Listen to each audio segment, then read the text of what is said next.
Good morning, good evening, bon dia a tous, and I'd like to introduce myself first. I'm Professor James Walker from La Trobe University here in Melbourne, Australia, and I'll be the discussant and host for this talk.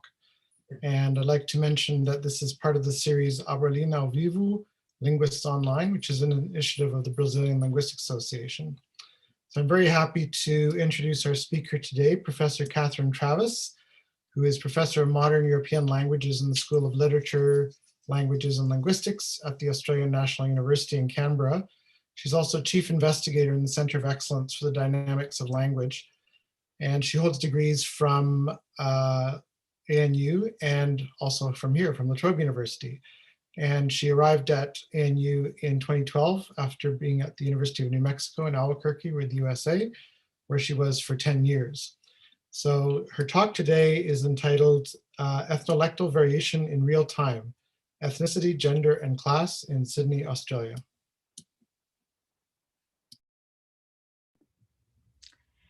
Thank you, James, for introducing and hosting the session. And thanks very much to Abralina ao Vivo for running this wonderful series, which is giving us all such a great opportunity to share our research and to connect with our colleagues in these times when it's so very difficult to do so. So I'm going to go ahead and share my screen.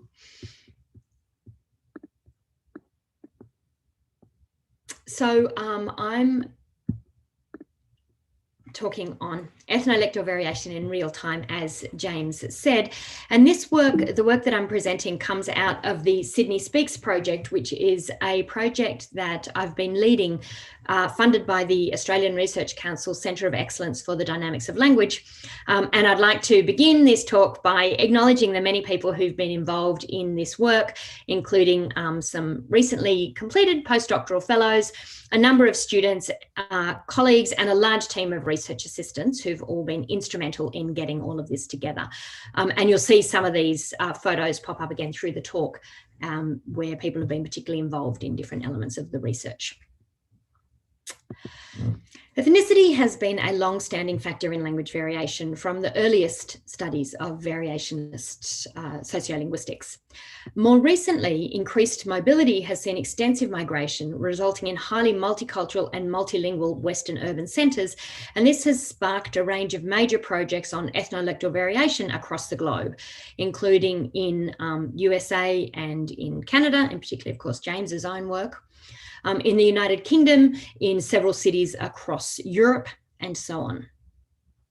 In Australia, we're in a particularly good position to ask questions around ethnolectal variation due to the foundational work conducted by Barbara Horvath in the late 1970s and early 1980s, which gives us a time depth to this research that's not typically available in this kind of work.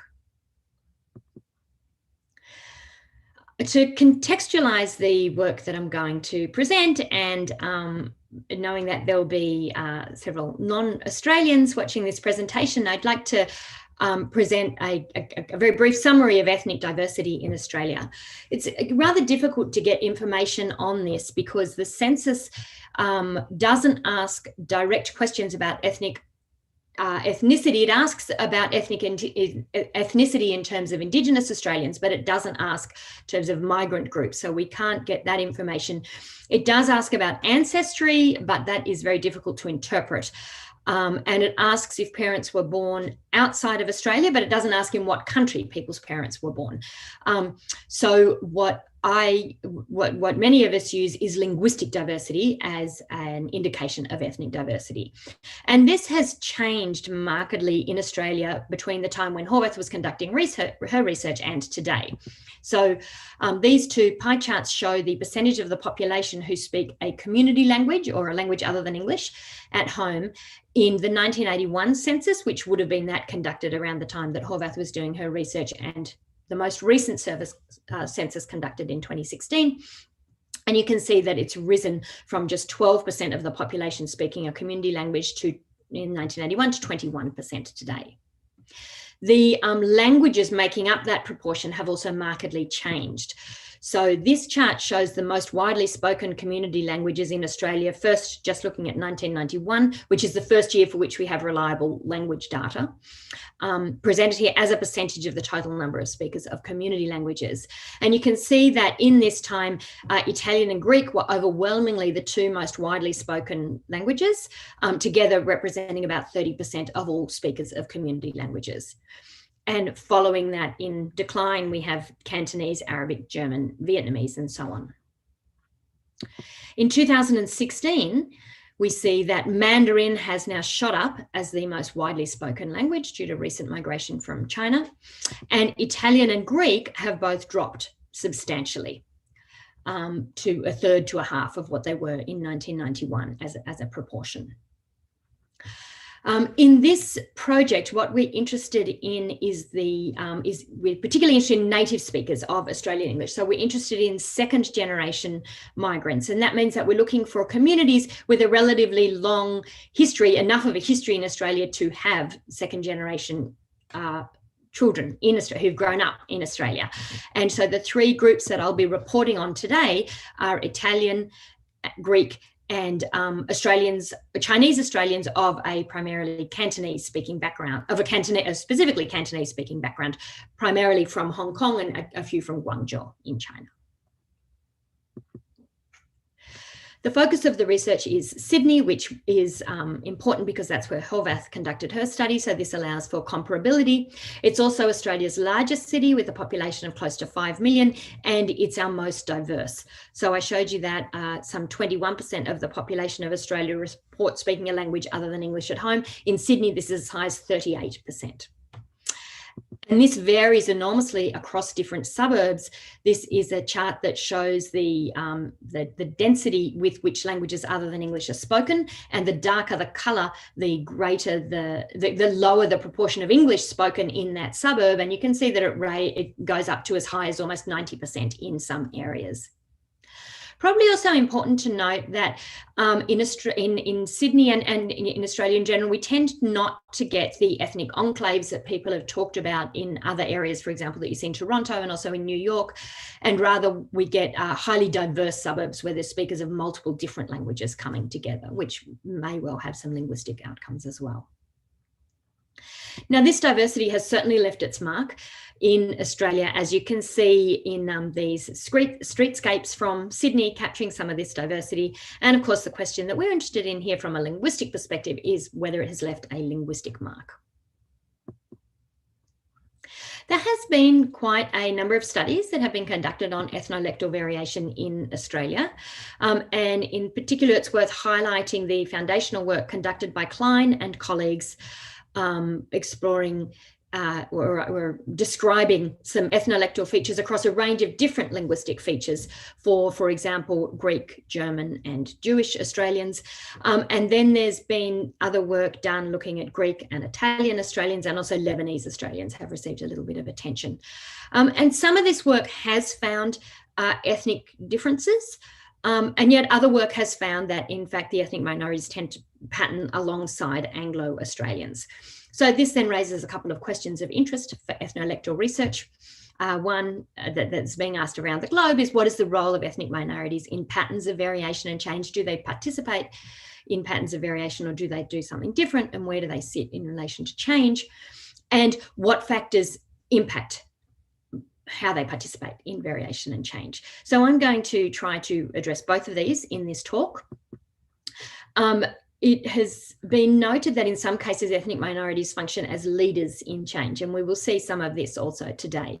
And we're going to test for this by conducting both apparent time comparisons, comparing across age groups and using age group as a proxy for language use in different periods, and real-time analyses comparing across corpora recorded at different time points. In terms of looking at the factors impacting ethnicity, we're really interested in looking beyond ethnicity per se and trying to access some idea about ethnic identity and also how that interacts with gender and social class. And we're going to do this by conducting comparisons across speakers according to the degree to which they orient to their ethnic heritage. The corpora that we are working with as part of the Sydney Speaks project are recorded in different time periods. So recorded in the late 1970s and early 1980s is the Sydney Social Dialect Survey that was conducted by Horvath that I mentioned earlier. And from that, from the Sydney Social Dialect Survey, we are analysing or including here the speech of Anglo adults and the speech of Anglo, Greek and Italian teenagers. And then in data that we're currently collecting, I guess needs to be called now 2010s and 2020s for Sydney Speaks. Today I'll be reporting on speech from Anglo and Italian adults and Anglo and Italian and Chinese young adults. All of the participants are native speakers of Australian English, and they're stratified according to age, gender, community and social class. In terms of community or ethnicity, we could make a sort of broad two-way distinction between Anglo or Anglo-Celtic background Australians, who are people whose parents and grandparents were born in Australia and they grew up in an English-speaking household. And our migrant heritage participants are children, so second generation migrants, so the children of migrants. Today, I'm talking about people from Italy, people whose parents are from Italy, Greece, and primarily Hong Kong, who were all either born in Australia or arrived before the age of 6. So they grew up and they did their schooling in Australia. They essentially count as native speakers of Australian English. For social class, we're using a composite measure, which we have established by combining scores for occupation, level of education, type of high school and suburb. And this allows us to get a continuous measure that we can enter into our analyses, in some cases also breaking it down into a three-way distinction for lower working, upper working and middle class, using labels used by Horvath. So this chart shows the breakdown of the participants for age, gender, class and ethnicity. And you can see that for the Anglo-Australians that are given there up the top, we have relatively good representation across all class gender groups, across all 4 time periods. For Italian and Greek Australians, we don't have data from 1970s adults, and this is because of the migration history of these communities. They primarily came in as post-World War II migration, so sort of in the 1950s. And so in the 1970s, when Horvath was compiling the Sydney Social Dialect Survey, there was not a large population of second generation adults of these speakers. So she did record first generation adults, but they're not entered in here. Italian Australians, we have relatively good representation for the 2010s across gender and class. For Greek Australians, we're still collecting that data, and so I'm not going to present results from those today, and we'll just look at the Greek teenagers. For Chinese Australians, we just have the one time period. And again, this is due to the migration history of this community that primarily started to come in from the 1980s under business migration schemes. And so it's really only the young adult population that we see people who were born in Australia sort of in the 1990s. You'll notice that we're also missing low working class participants from the Chinese community. And this is also because of the demographic makeup. The census data indicates to us, and we have found this in our searching in the community, that this community tends to be very highly educated. They tend to work in high status occupations. They tend to live in wealthier suburbs, and they go to high status schools. So overall, quite a community that's of quite high socioeconomic status. And we'll see that this does have linguistic implications. So overall, the data that I'm presenting today comes from 193 speakers, approximately 100 hours of speech or 1 million words drawn from sociolinguistic interviews. Now, if we're interested in looking at ethnicity, we need to figure out how we can assess that. And while in talking about Italian, Greek, Chinese Australians, essentially I'm treating it as a predetermined category based on race or lineal descent. In fact, we know that ethnicity is more of a social construct that isn't oriented to in the same way or to the same degree by everyone with a shared ethnic background. So in order to capture this better, we're going to also examine ethnic orientation by measuring the degree to which participants orient to their ethnic heritage. And for this, we'll be drawing, been heavily influenced by the work done by Hoffman and Walker in Toronto. Canada.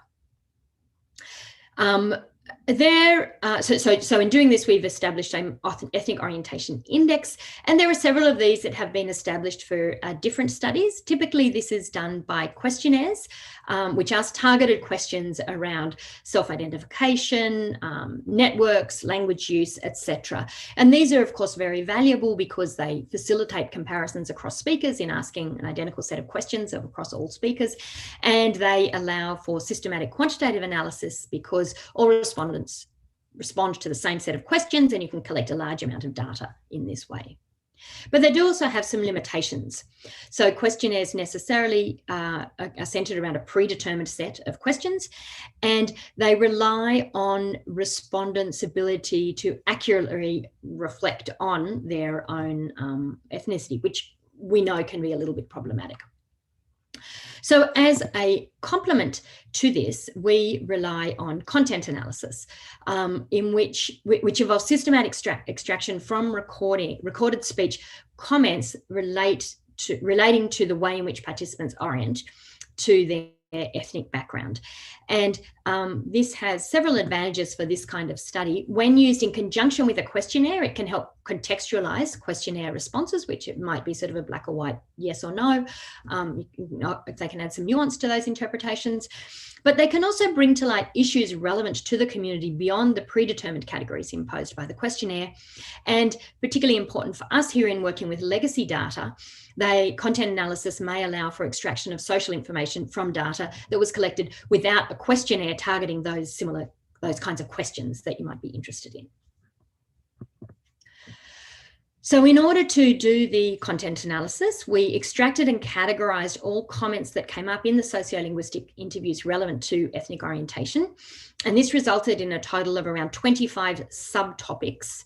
And I've listed some of those here. And as I said, we were guided in identifying these subtopics by questions that Hoffman and Walker had included in their questionnaire, and then went beyond that in some ways.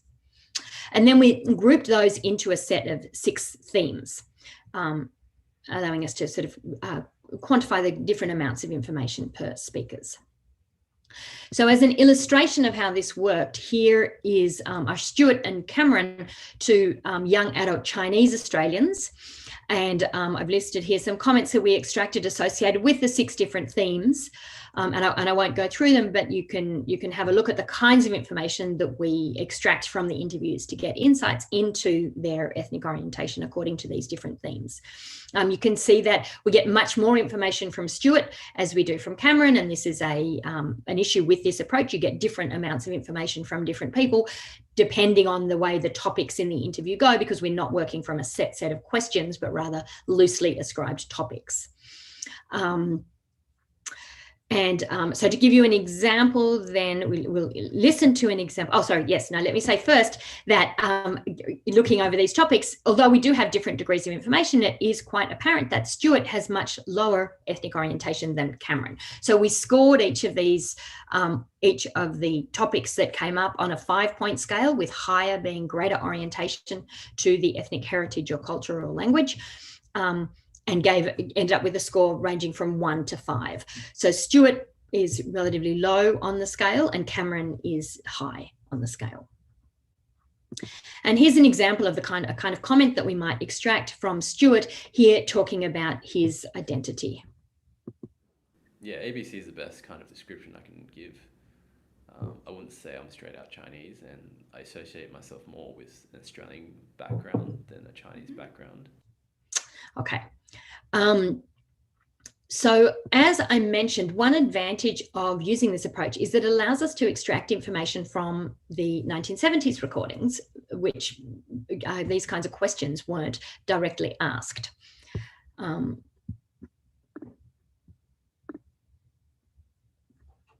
Sorry. Okay.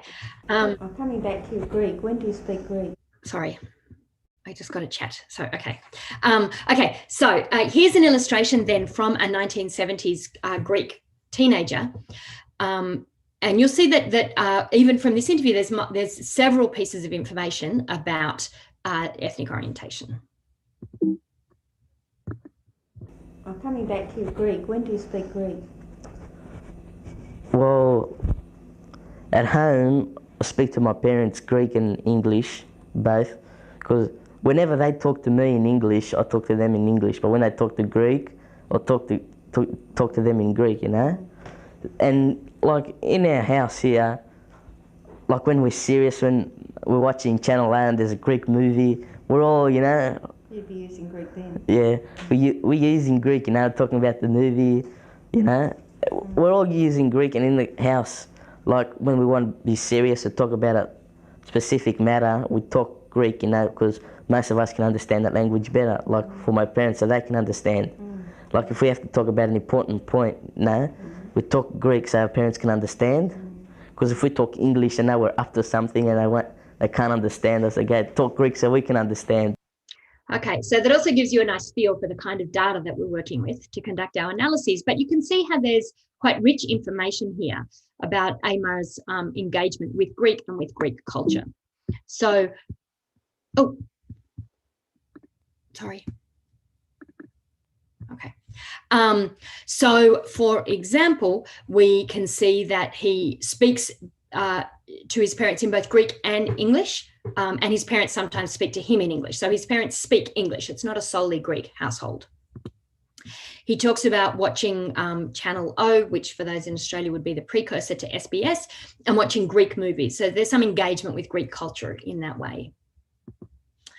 And he, from further comments that he makes, it's quite clear that although his parents speak English, their Greek is, the children's Greek is apparently better than the parents' English. So we get this sort of mixing of the two languages and suggests some command of Greek for AMAR. And we can compare this then with the 2010s example collected under slightly different circumstances, but you can see how we get relatively comparable information, in this case from an Italian young adult, Emilio. Mom's always, I don't know, they want me to learn Italian, and because it was my first language. Like they taught me Italian before English, and then when school started, or before school started, they taught me English, and then I kind of lost the Italian. They wanted my grandparents to always talk in Italian to us, but they spoiled us a bit and always spoke to us in English, and then like it was probably like, well, no one else speaks Italian, so why should I, kind of thing. So you can see information here about his grandparents spoke English.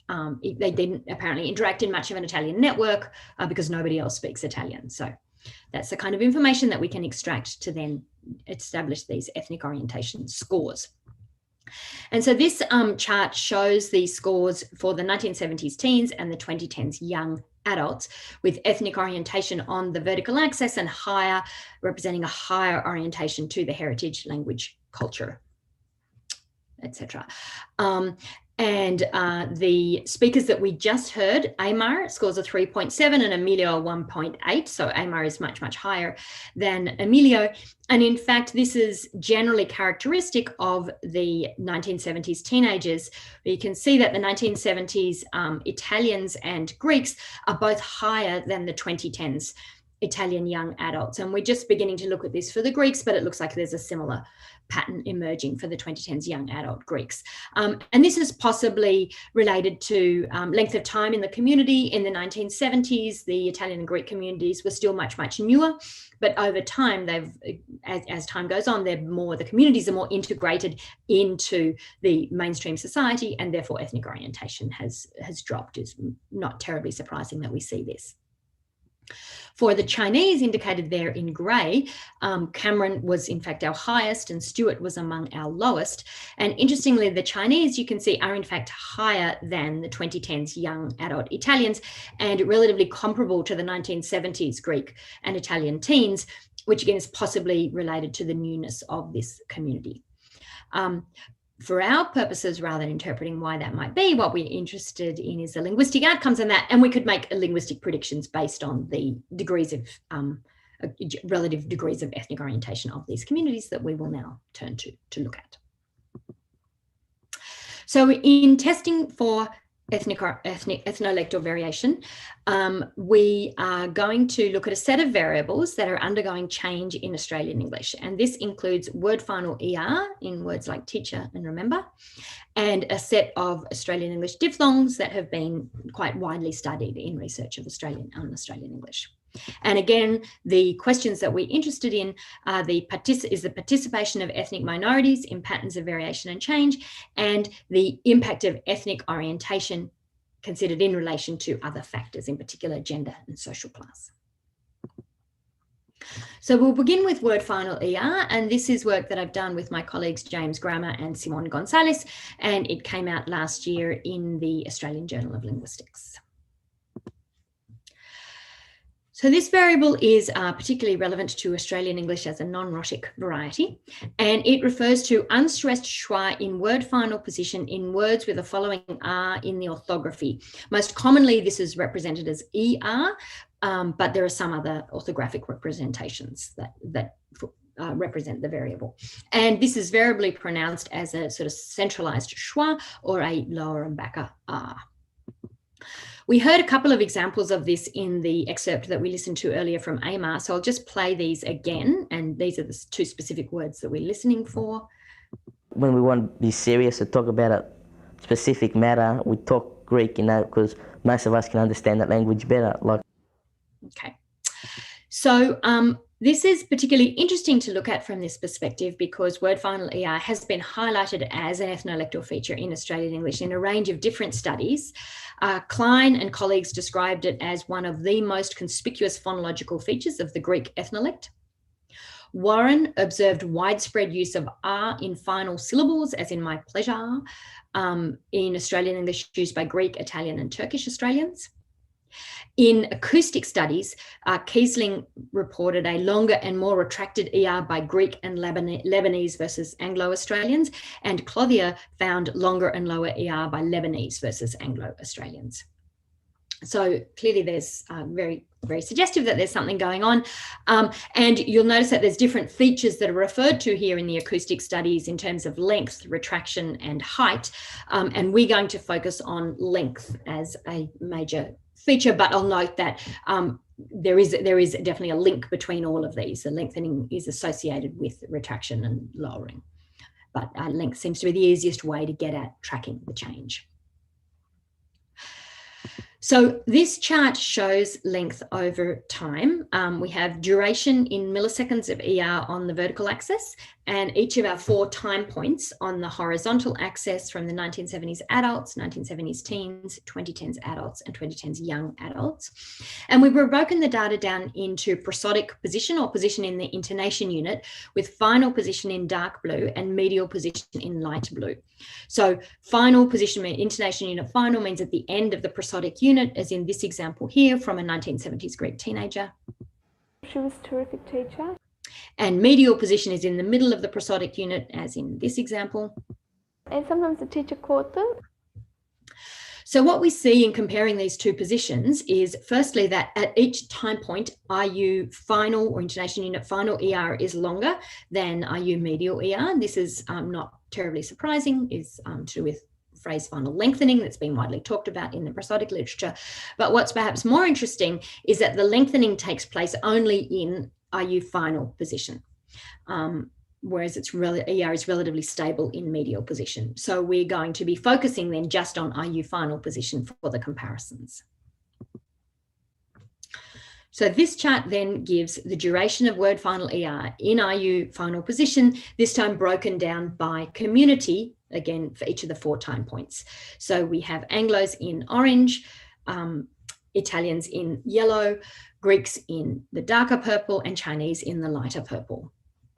And if we look through time point by time point, starting with the 1970s teens, we see here that the longest ER realization is by Greek Australians, and they are significantly longer than their Anglo teen counterparts and significantly longer than Anglo adults. So this is suggesting change here.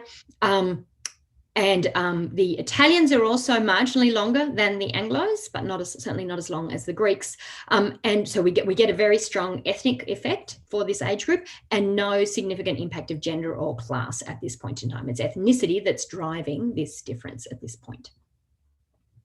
Then moving ahead to the next time point for the 2010s adults, we find, and unfortunately we don't yet have the Greek, I don't have the Greek data available to show you, but for the Anglos and Italians, what we see is that they have lengthened from the 1970s teens. So the lengthening that we observed, the longer form that we observed in the Greek and marginally in the Italians applies both to Anglos and Italians. And although not shown here in particular, it applies to lower and upper working class females. And then for the 2010s young adults, we now find that the lengthening has taken place across the community such that the Anglos, the Italians, and the Chinese, the newer group, are all producing ER at a length that is generally similar to what the Greeks were producing in the 1970s. So it would seem then here that what we have is that what began as an ethnic feature in the 1970s, with the Greeks leading that, was then taken up in particular by working class women for the 2010s adults before becoming a community-wide phenomenon. So a case then of ethnic minorities apparently leading change in this case. So let's now focus in on the 1970s teens, which is where we do see the ethnic differences, to test whether ethnic orientation plays any role in these differences. So this chart tests this. Again, we have ER duration on the vertical axis, and this time we have ethnic orientation on the horizontal axis. So the further to the right, the greater the orientation to in this case, the Greek heritage. So this is for Greek teenagers. And we find that there is indeed a significant correlation here, such that longer ER correlates with higher ethnic orientation. And this would then support the interpretation of ER as an ethnolectal feature as it has been described in the literature. Now, I mentioned that there was no significant effect for gender or social class for 1970s teens, which is interesting given that we see that it is taken up first by lower working class women for the next generation. And also in that ethnolectal features are often associated with working class. This has been described by Eckert and also in Australia for Warren. So to look at this, let's have a look at the test for any correlation between ethnic orientation and social class, which is what is presented in this chart, with again ethnic orientation on the vertical axis and this time, on the horizontal axis, and social class on the vertical axis. And what we find here is that for the males, there is indeed a significant correlation between social class and ethnic orientation. So for Greek teenage males, the lower the social class, the stronger the orientation to Greek heritage. For females, there's no significant effect. It appears to go in the opposite direction, but it's not significant. And given the relatively narrow range of the Greek females, it's difficult to interpret this. So what do we see for the Italians, who, if you remember, were marginally longer than the Anglos? These are the results here for ethnic orientation and ER duration for the Italians. And we find a marginal correlation for the men, such that, as we saw for the Greeks, higher ethnic orientation is associated with longer ER, though the effect is not as strong as for the Greeks, and we have no effect for the females here. So similar but weaker. And then when we do the same thing and we test whether ethnic orientation correlates with class, in this case, we get no significant correlation, though the direction for both males and females is the same as what we saw for the Greeks. So overall, the Italians are not standing out as doing something majorly different from the Greeks, but the effect is of both ethnic orientation and the relationship between ethnic orientation and class is weaker, which may then relate to the fact that their ER is not quite as long as the Greeks and not quite participating to the same degree as Greek Australians. So to summarise then what we see for this variable, we see very marked ethnic differences in the 1970s, and we find evidence for longer ER as an ethnolectal feature in that it correlates with higher ethnic orientation for males, and in particular Greek males. And we find a correlation between higher ethnic orientation and lower social class for Greek males, consistent with ideas about ethnolectal features being associated with lower classes.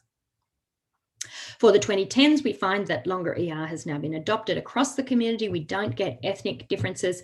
And so this would seem to be a case where ethnic minorities have indeed led in this change, and this change has diffused across the community via the working class, and in particular working class women. So now to move on to another set of variables, this time looking at Australian English vowels, and this is from work again done with James and Simon, and also with Benjamin Purser.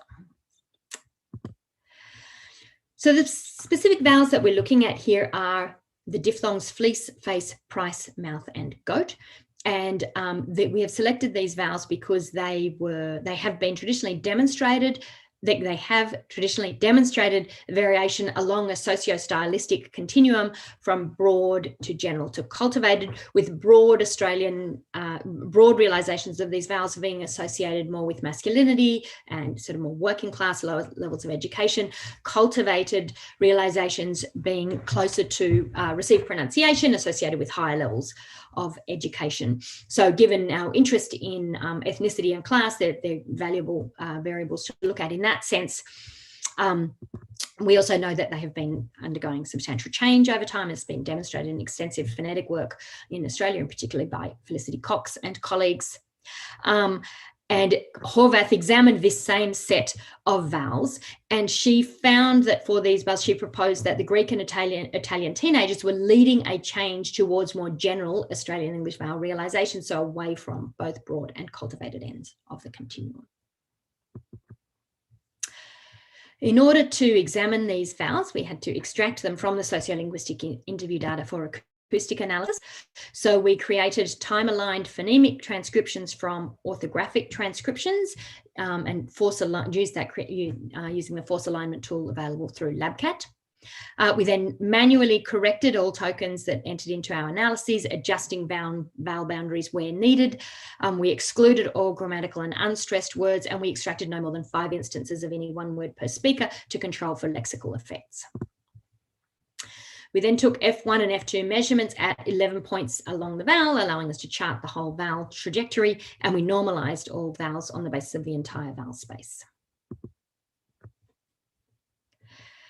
We focus on, to control for phonological effects, we focus on pre-obstruent position, which is the environment which is most well represented in the data.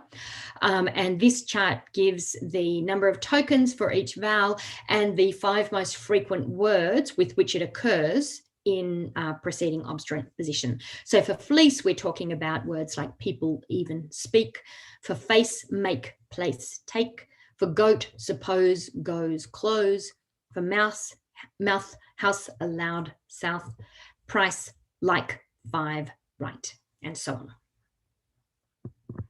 So first of all, let's look at what we see for the change over time for the Anglo-Australians, which is given in these 5 charts, one for each of the vowels. And I've just indicated here the 1970s adults in light blue and the 2010s young adults in dark blue. So the 2 extremes on our 4 time points. And we can see here that it has most certainly been the Anglo-Australians have undergone substantial change over time for each of these vowels, consistent with what has been described in the literature.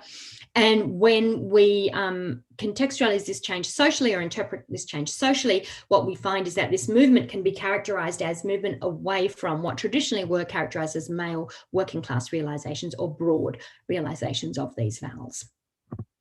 So to illustrate this, I'm going to play some examples from some Anglo-Australians from the 1970s adults and the 2010s teens.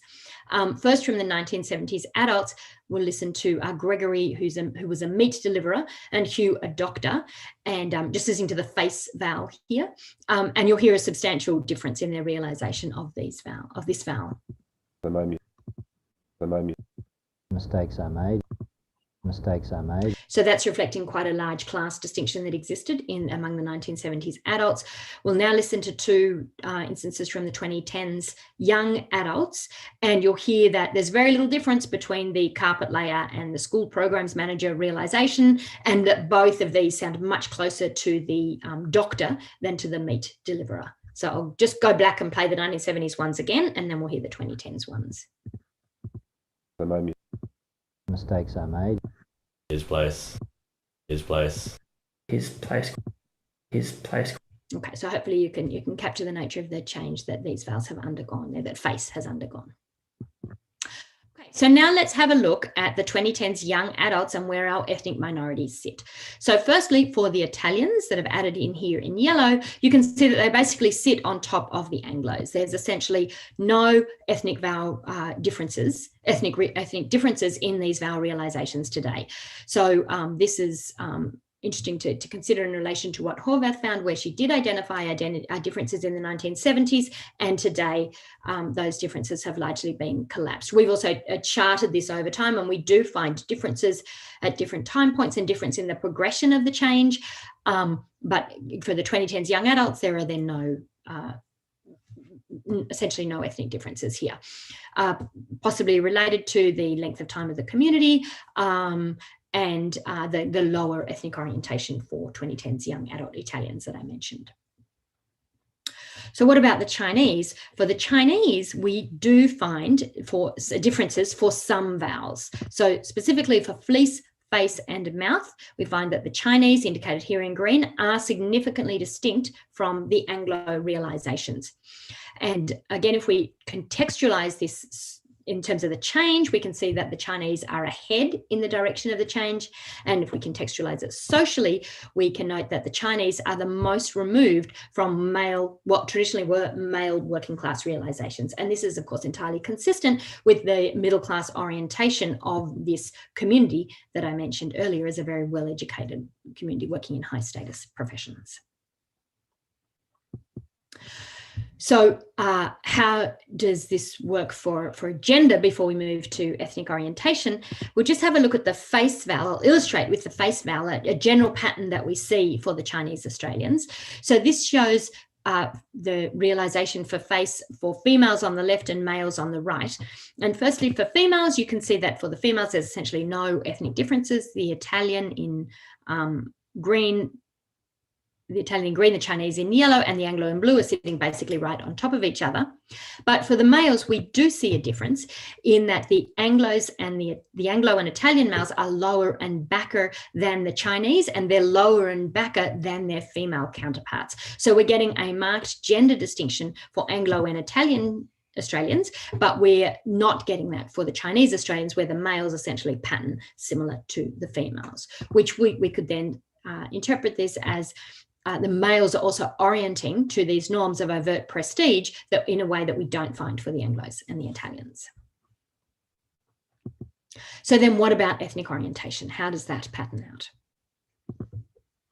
So these plots show vowel realization by ethnic orientation, with vowel realization measured here just at the 20% mark on the vertical axis and ethnic orientation on the horizontal axis. We've got fleece, face and mouth in the top chart and goat and price in the bottom chart. So the vowels for which the Chinese were different from the Anglos were fleece, face and mouth. Of these, we find a medium and barely significant correlation with ethnic identity for fleece and a relatively strong correlation for mouth, but no correlation for face, meaning that the differences that we observed for face are not due to ethnic orientation. For mouth, if we compare with the Anglo mean, which is marked there with the black line, we can see that the higher the ethnic orientation, the further removed the realization is from the Anglo mean, which then does suggest that the differences that we observed for the Chinese are indeed being driven by ethnic orientation. And for fleece, we can see generally the same thing, although it's weaker. For price and goat, there was no significant difference from the Anglo realization, so we wouldn't expect ethnic orientation to play a role, but in fact it does for price. And here, if we compare with the Anglo mean, we can see that higher ethnic orientation does not mean further removed from the realization of their Anglo peers, because that mean sits right in the middle of the ethnic orientation, of course, because this vowel was not overall distinct from Anglo realizations. So how then do we interpret the effect of ethnic orientation if it's not being further removed from the realization of their Anglo peers? Well, firstly, important to note that it doesn't apply to all vowels. Only some of the vowels have this correlation. And secondly, it doesn't mean greater differentiation from their Anglo peers, but means further ahead in the change, which we would interpret socially as greater differentiation, greater removal from what were traditionally these male working class or broad realizations. And this is, of course, then consistent with the socioeconomic status of this community and the higher socioeconomic status, and suggests that then higher ethnic orientation means greater shift towards the prestige standard. This is one particularly interesting point to note here is that in contrast to what we saw for ER in the 1970s, for the Chinese in the 2010s, higher ethnic orientation is being associated with more middle class realizations, whereas for ER, we saw higher ethnic orientations with more working class realizations. So then, what about the correlation between ethnic orientation and class? And this is indeed borne out here. So here, similar to the charts that we saw previously, we have social class on the vertical axis and ethnic orientation on the horizontal axis. And we do find a correlation between ethnic orientation and class, such that higher social class is associated with higher ethnic orientation. Precisely the opposite for what we saw for the 1970s Greek males, going the opposite direction and indicating that ethnic differences may be related then to the social class of the community. So to sum up then on the sort of two questions that we have been addressing, first for ethnic variation in real time, what we've seen here is evidence for role for ethnic communities in driving change forward, as has been observed also, as I mentioned, in some of the literature. And we could think about why this might be the case. So one interesting suggestion is the idea that some of these ethnic communities may have more diverse networks, and this may facilitate the spread of innovations, which would certainly concord with what we know about models of change and the role of networks in language change. It's also possible that ethnic minorities are early adopters of change, in some cases changes that may be latent in the society. So in one study by Gross and colleagues conducted in Sweden, it was argued that ethnic minorities were making use of features undergoing change in another part of Sweden to mark their difference. So rather than drawing on features related to their ethnic heritage, they were drawing on other features available in language variation to differentiate themselves. And another related to this is that the idea that ethnic minorities may more readily associate themselves with newer ways of speaking. For one thing, native models may simply be less generally available because their parents at home are not speaking the majority variety. And or they may well be, but they're not speaking Australian English in the way that Anglo Australians might be speaking it as first generation migrants. There could also be some desire here to differentiate themselves from their accented parents, which was what Horvath drew from her study, and proposed that in some ways, rather than marking an ethnic difference, the patterning that she observed for the Greek and Australians in leading this change was distancing themselves from their parents and doing what they perceived as being sounding Australian. So sort of marking their place then in broader society. And this then relates then to the overall conclusion that we would say that ethnic variation really needs to be understood through its social context. So we've seen here a working class orientation for Greek and to some degree Italian 1970s teens, where higher ethnic orientation is associated with lower working class. And this is consistent with the socioeconomic status of this new migrant group at that time, and also with their perception in Australia. Some perceptual studies, early perceptual studies in Australia found that in comparison with Anglo-Australians, Greek Australians were evaluated as having lower status and Italian Australians as being less educated. So this potentially fits in with the finding that we have made for the correlation between ethnic orientation and social class. Whereas for Chinese Australians, we've observed this middle class orientation, and this is again entirely consistent with their socioeconomic status in Australia. And it appears that they may have similar socioeconomic status in North America, where Boberg, for example, has noted the very high levels of education of this community that's also been observed for Jewish North Americans, and that may play a role then in the way in which they participate in variation and change, and how that impacts their speech patterns. So overall, then, we would say that ethnicity needs to be understood in the broader social context as one of a set of social variables in language variation and change, and that ethnic orientation needs to be considered as not only a orientation to ethnic heritage, but orientation to what it means to be of that ethnicity in the society. So in our case, not just what it means to be of Greek, Italian, or Chinese heritage, but what it means to be a Greek, Italian, or Chinese Australian. So thank you very much. And again, I will thank the team for their great work in enabling this project to happen. And just before I hand over for questions, I would like to do a brief plug. If you're interested in learning more about sociolinguistics in Australia, please come along to Language Variation and Change Australia 5 that will be happening this December. Run by James Walker from La Trobe University and Celeste Rodriguez Lauro from University of Western Australia and myself. And that will be offered in hybrid format, so we will be welcoming wide participation. And thanks very much for coming along today. Thanks very much, Catherine. Muito obrigado. And we can take questions. So if you have questions, you can put them in the chat in the Aberlin Ao Vivo YouTube site. I don't see any questions yet, but as people maybe are typing questions, I have a few. As you can imagine, this is a topic that I'm very interested in. So one question I wanted to ask, and I think I asked you this at a previous presentation, is I'm really interested in this content analysis. And just as background, one of the reasons that Nicole Hoffman and I developed the ethnic orientation questionnaire was because of a previous project that I'd done with Shauna Poplak in Montreal, where we were looking at people of different ethnic backgrounds, but we were also interested there in questions around bilingualism. And we did something similar, but maybe not as systematic in terms of content analysis.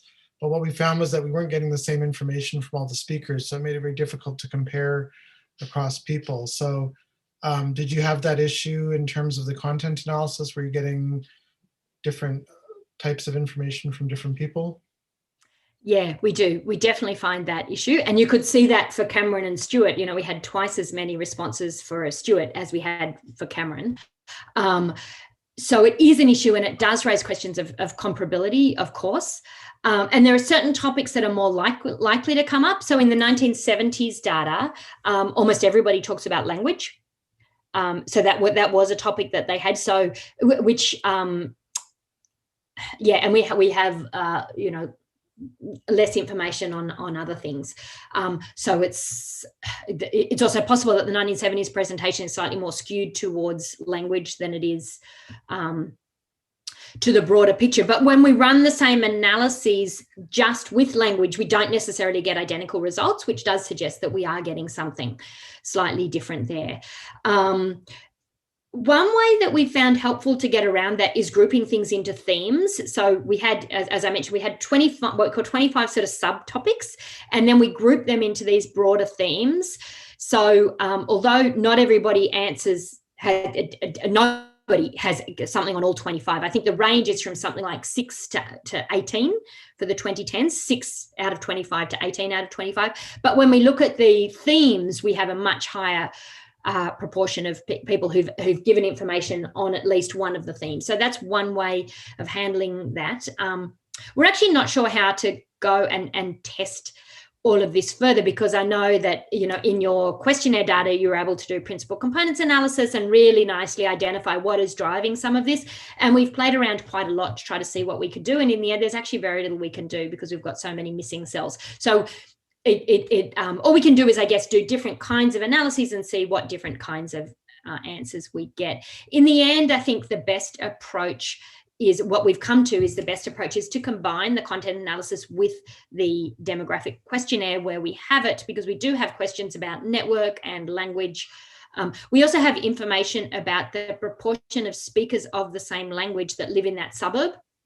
So we can also enter that in as a score, and that then just expands and gives us an overall measure. So yeah, so there are certainly some issues in the fine detail. It does seem to hold up quite strong as an overall general guide as to where people might sit. and allows us to do some kind of operationalization of ethnic identity beyond just what does this person say they identify as, for example, in particular for the 1970s data where we have no demographic question that answers these kinds of. Yeah, obviously it's an advantage where people haven't been asked those questions. But I have to say, even in our questionnaire, like not everyone responded to every single question. So yeah, the gaps in the data. So you have to deal with it. Okay, we actually have a question in the chat from well, if he's in Brazil, I'm assuming it's Fabrizio Tocco. If he's in Italy, Fabrizio Tocco. So Fabrizio says, thanks for an interesting presentation. I'm wondering what the research shows broadly about foreign languages and attrition, especially if there are any of these communities that have become more monolingual than others. That's an interesting question. Yeah, great. Thank you, Fabricio. Fabricio is an ANU colleague in Spanish, but located in Canada. So great to have you along, Fabricio. So what does this say about language attrition? Yes, that's a really interesting question. And we certainly know in Australia, as we have seen in other communities, that migrant languages tend to be lost across 3 generations. Some communities do better than others, but in general, the second generation retains it to some degree. By the 3rd generation, it's largely gone. And that presumably would have an impact here on ethnic orientation. So although we're only looking at people who are essentially native speakers of Australian English, but if they speak the language, they would have higher ethnic orientation, and we might expect more differences in their speech because of that. So the correlation that we're getting suggests that maybe that is what's going on, although James and Nicole showed nicely in their 2010 paper that actually ethnolectal features are not direct transfer from the minority languages, and others have also reported this. So it's kind of difficult to tease apart those 2 things, and I guess the way I would probably approach it would be more that it would be kind of an ethnic orientation thing. It's not that these people are speaking English with an accent, but if they do speak the language, they have more opportunity to engage in cultural events, etc., and engage more widely with that culture, which is then going to bump up their ethnic orientation, which means we might predict that they might use more features if they're ethnolectal. But the other side of the coin, of course, which would be really, really wonderful to do, and there's a little bit of the work going on in this in Australia, but not enough, is to look at then the community languages. Which of course is what Naomi Nagy is doing in Toronto as a wonderful counterpart to the English. And so it would be really terrific to work on some of that in Australia with people who are looking at that as well and compare, do the kinds of things. We're actually hoping to do that in Melbourne, but yeah. Thank you. So I have another question in the chat from Aaron Rao. And Aaron says, this is a really interesting talk. Thank you, Catherine. I noticed there's some differences across communities in terms of change. How to interpret that? Maybe class effect is driving that? Yes, essentially that's what where the research is taking us, that it does appear that certainly in Australia, ethnicity and class are very, very intertwined. And we're, and that linguistically, that's having a really big effect. We're very well aware of this right now, actually, in our, and I feel terrible in Australia talking about a COVID outbreak, given that our outbreaks are such mini outbreaks compared to other parts of the world. But there's certainly a lot of talk right now in Sydney about Western Sydney as a more ethnically diverse area. And that's where the breakout is happening, and they're also poorer suburbs, and in fact you can actually track quite nicely to see higher ethnic diversity. Suburbs with higher ethnic diversity also tend to be lower socioeconomic status, and on a whole range of measures. So I think there's definitely a relationship there, and I think that it's also tying in with network and a whole range of things that are coming in, and is really. It means that we need a much, much more nuanced understanding of what ethnicity is, and considering it really strongly in interaction with all those features. In Canada, James, I know you guys haven't looked at class, and I don't know if there might be fewer class differentiation in Canada, and that might be why. But certainly some of the work on ethnolectal features in Europe is talking about class differences and how that plays in, and ethnic minorities going sort of one way or the other. We haven't really looked too much at class because it's not quite as strongly differentiated at least in Toronto. And actually, some of the groups are pretty solidly middle class. It's very difficult to find, again, Chinese working class in Toronto. The Italians maybe have a bit more of a range there, but yeah. Seems to be across the board, which is really interesting about that community. So in terms of that question about class, you know, they're so intertwined. In Canada, part of it relates to the way that the point system in the immigration system works, so that generally people, depending when they came in, they may have had their finances as a consideration in terms of whether they were allowed to immigrate or not. So that may play a role. We have a question from Greg Guy in the chat. So he says, do any of these variables reflect effects of the phonology of the heritage language? For example, is the lower and backer related to the absence of schwa in Italian or Greek? Lebov attributed some of the ethnolectal vowel characteristics of Jewish and Italian speakers in New York, and numerous studies show such effects on PVI or prosody. Okay, yeah, great question. We get asked this question a lot, actually. Is this a language feature? And so I actually prepped for this question this time. So this is the same chart that we looked at earlier, where we had duration of ER on the vertical axis, and before we had ethnic orientation on the horizontal axis, but now I've put language on the horizontal axis. So questioning, does more use of Greek or Italian mean longer ER?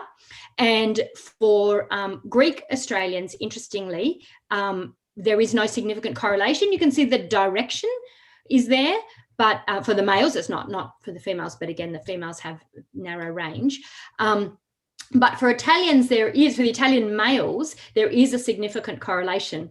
So what this would suggest, and Greg, maybe you can help me interpret this, suggests to me that for the Greek Australians, what's really driving it is ethnic orientation, of which language is one part. But for the Italian Australians, where we get much less lengthening, it's the language. Yeah, it's language that is having perhaps more of an effect there. And I don't know why, from the phonology, Italian would end up having more of an effect than Greek. But it'd be very interesting to entertain hypotheses, further discussion about that. Yeah, we had similar issues with the Italians versus the Chinese in Toronto, because some of the effects you can construct a story that would relate to the heritage language, but in other cases it doesn't make much sense. And actually, Lebov has that 2008 paper called Mysteries of the Ethnolect, where he talks about this difficulty with trying to match one-to-one. And that makes it all the more important to do the kind of work that Naomi Nagy's doing, where you actually have not just the English, but also the heritage language data as well. Yeah. I should mention Fabricio has said obrigado. Oh. You were going to say something, Catherine?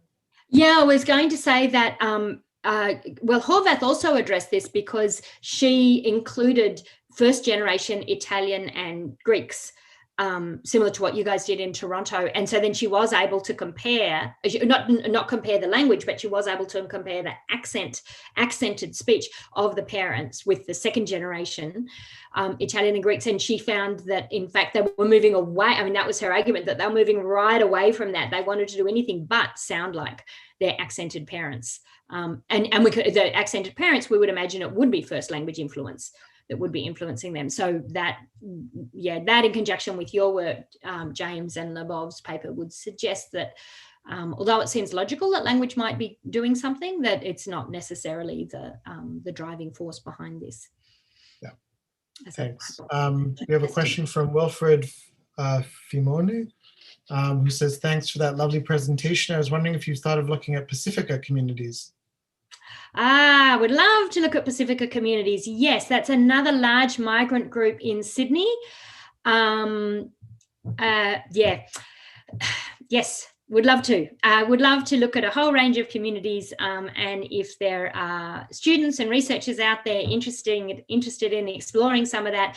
James is also getting some of this work done in Melbourne. I'm sure James would respond in exactly the same way. We would love people to come in and explore some of these communities. There's lots of fascinating stuff out there, and one of the many nice things about Sydney Speaks is that we now have a very solid benchmark of what the Anglos are doing and of what some of the larger migrant groups are doing. And so it's now ready for exploration. We have a student right now working on Lebanese Australians in Sydney, which is really exciting, and will be nice sort of complement to some of the work that Josh Clothier has been doing in Melbourne. But there's many, many more communities to be looked at, and Pacifica would certainly be one of the large ones that would be really worthwhile. And there's a strong sense of community, we believe, so there could be some, you know, really interesting ethnolectal stuff going on there. Thank you for that thought. I have a student, Hoa Do, who's doing looking at the Vietnamese community, and it's kind of interesting because it's not a monolithic community either. So there's lots of different projects that could be done. I think one of the challenges that certainly we faced in Toronto and also in Sydney and Melbourne is that there's so many communities, you have to sort of pick and choose which ones you're going to look at. Yeah, and something really just characteristic of both James's and my methodology is that we've worked really strongly with community members.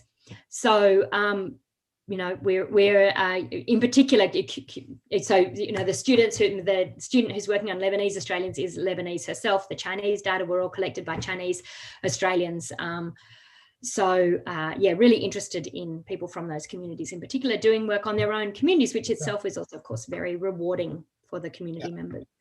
Yeah, and hopefully some of those students will go on to become academics. Yes, exactly. Yeah. Address. I don't see any other questions coming in yet, but I did have a couple of other questions if I can ask them. So I'm really interested in the unstressed, well, I would say but it's because to me, coming in as a Canadian in Australia, that's one of the most salient things that I pick up on. And even as a naive visitor the first time, it really struck me as something that was ethnically marked in some way. I guess the question I had was, I think you looked separately at the F1 and F2 of the, and you looked at the duration. Did you look at any sort of correlation between those two? So are they operating completely independently, or are they interacting in some way? Yeah, they're interacting. And this is a question that I meant to prep for and didn't, but okay. I can pull up a beautiful chart done by my co-author on the paper, James Grammer, that captures just this. Just give me a moment.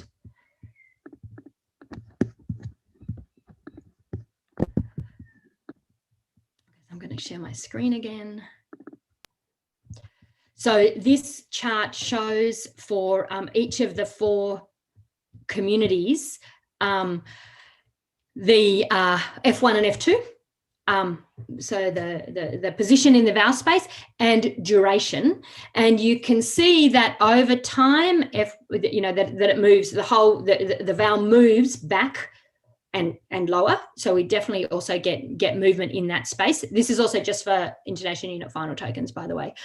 But you can also see that, you can also see that we get many more. You can see it gradually gets darker as we move through, and darker is longer duration. So this is the duration effect. But you can also see that the darkest tokens are indeed in the lowest backest space.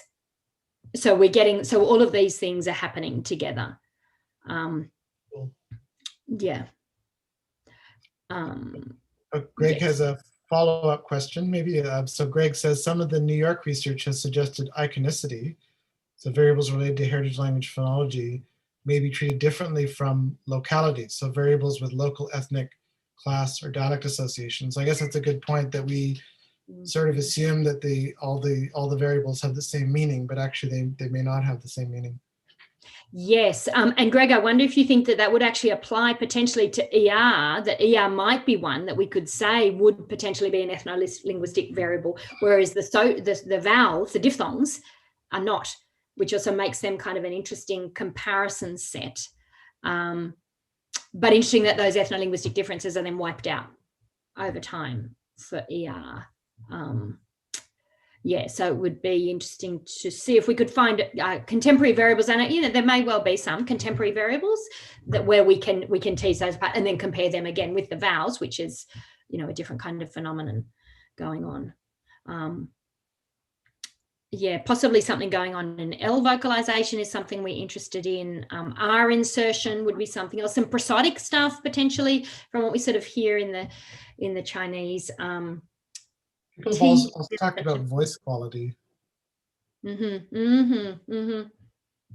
Yes, voice quality could be, another good I guess one. this sort of relates to another question I had, which is when you were looking at the movement of the Chinese speakers towards the more cultivated, or was it towards cultivated or towards general? I can't remember specifically where they were going.